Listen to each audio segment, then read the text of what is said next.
készíteni. Hello Pécs! Sziasztok! Én szeretném megkérni az embereket, akik itt hátrébb vannak, nem tudom, az utcán, meg mindenhol, hogy jöjjenek egy kicsit ide, hogyha ettek már jó quesadillát az életükben, akkor egy 40 perc múlva ezt ismét megtehetik, mert hogy Ákossal fantasztikus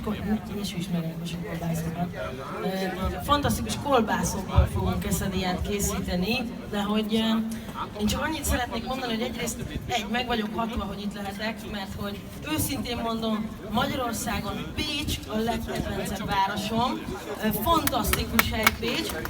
10-szer voltam itt, elmondom nektek, és ebből valójában ennek 4 alkalommal a bor volt az oka, mert hogy Villány és Szekszárd is nagyon közel van ide, és rengeteget látogatok a borászatokat, és elmentem, és akármikor mentem Villányba vagy Szekszárdra, akkor benéztem Pécsre, mert nagyon szeretem, és 6 alkalommal a Mámor volt az oka ennek, mert itt vagyunk a Bor Mámor Pécs Fesztiválon, na de a Mámor, a számomra ez volt itt Pécsen, mert hogy Kispál és a Borz koncertekre jártam Pécsen, nem tudom hányan jártatok Kispál és a Borz koncerteken, nem sokan, ahogy láttam, sajnos, hiszen egyedül maradtam.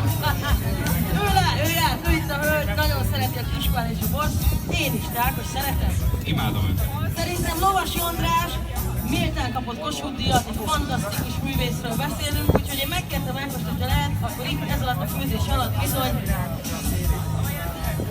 ne süsse meg a mikrofont és játszunk egy kis Kispál és a Borz. Tegye már fel a kezét, aki volt Kispál koncerten, de őszintén. Na, kezeket fel! Na akkor jó, fogunk egy kis Kispált is hallgatni ma, ha már itt vagyunk Pécsen, mert nekem Pécs és Kispál az együtt jár. Meg a Mámor és a Borz és a kolbász a Jákosnak bizonyám. Na, úgyhogy a mai nap folyamán fogunk készíteni egy quesadillát. A quesadilla ugye az tortilla lapokból készül, amelyeket mi most kaliforniai paprikával és kolbászokkal fogunk megtölteni. És a tetejére fogunk rakni egy kis snittinges tejfölt. Baromi jó dolog a kolbász. Én hiszek a kolbász forradalomban. Ákos is hisz benne. Én is hiszek benne. Mind hiszünk, tegye fel a kezét, aki hisz a kolbász forradalomban. Kolbász forradalmat mindenkinek, így van. A kolbász az egy nagyon-nagyon jó dolog. Én egyébként pont tegnap előtt jártam Toszkánában, ahol szintén hisznek a kolbász forradalomban. De egyébként Ákos elkezdik ezt főzni, mert ebből nem lesz semmi. Igen, főnök asszony, én is meg vagyok hatva.